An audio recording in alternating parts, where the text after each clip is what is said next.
Okay, let's say you retire. You have 10 million Rand in your living annuity, then the market drops 20% in your first year. And then you keep drawing the same income. What just happened? You did not just lose 20%, you locked in damage. Today, I want to show you how a South African living annuity or investment should adopt to market shifts, not emotionally, but structurally. Because volatility is not the problem, inflexibility is.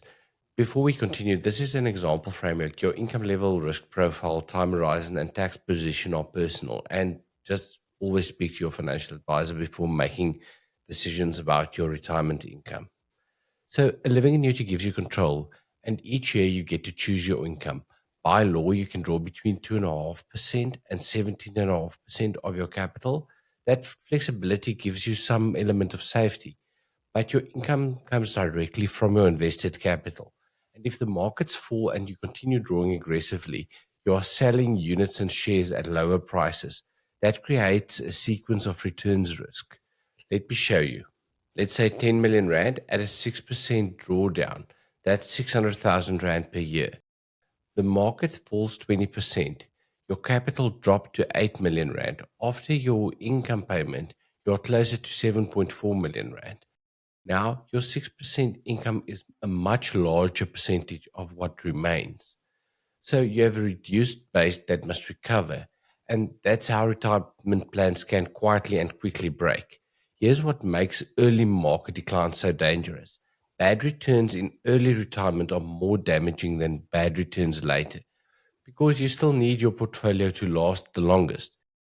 If the markets fall early and you keep withdrawing the same amount, you sell more units at lower prices and it reduces your future income that you can safely take. The order of returns matters a lot, and two retirees can earn the same average return over 20 years. But if one experiences losses early and keeps withdrawing at the same rate, the outcome is very, very different. So the real question is not whether markets will move, they will. The question is how your income responds. My advice would be to start separating your income into two buckets. Firstly, essential income and then lifestyle income. Essential income is what you need for survival, like housing, food, your medical aid, utilities. Lifestyle income is more flexible, say travel, gifts, upgrades, and discretionary spending. When markets fall, lifestyle income adjustments must happen first. Essential income must always be protected. One way to protect it is by keeping 1 to 3 years of income in lower volatility assets. That can be inside a living annuity or outside the annuity in a separate discretionary portfolio or cash reserve. The objective is the same, to avoid selling growth assets in a downturn just to fund living expenses, so that when markets fall, you draw from a lower volatility pool to give your growth assets time to recover.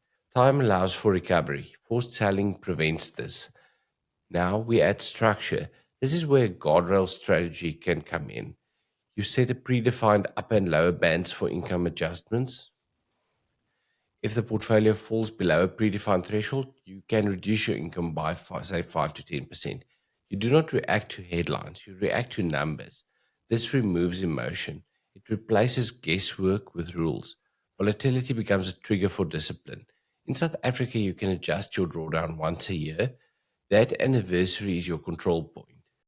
If the markets were negative, you can reduce the percentage, delay discretionary spending, and protect your capital.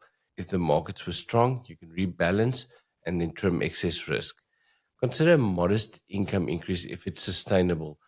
Remember, the goal is usually not to maximize income this year, it's to make sure that you can sustain income for 25 to 35 years. Asset allocation must match your withdrawal rate. Living annuities are not restricted by Regulation 28 after retirement, but risk still matters. If you draw 6 to 7% long term, you need meaningful growth exposure to make it sustainable. If you draw 3 to 4%, you have more flexibility. If you go too conservative, inflation will erode your purchasing power. Too aggressive, and volatility might increase pressures at the wrong time. Your withdrawal strategy and your portfolio are one system. You cannot separate them completely. Finally, stress test your plan. Ask 3 questions. What happens if the markets fall 20% in year 1? What happens if returns are muted for a decade? What if inflation rises sharply? If your plan can survive those scenarios, it's strong. If it cannot, it might be fragile. A sustainable retirement income plan usually starts below 5% for long retirements. It adjusts income when capital drops materially. It reviews annually. Structure creates resilience. Retirement income is not a fixed number, it's a living framework. A living annuity is not dangerous, an unmanaged one is. And when you adapt withdrawals to the market, you extend the life of your capital. When you ignore markets, you shorten it. Volatility is not your enemy, inflexibility is.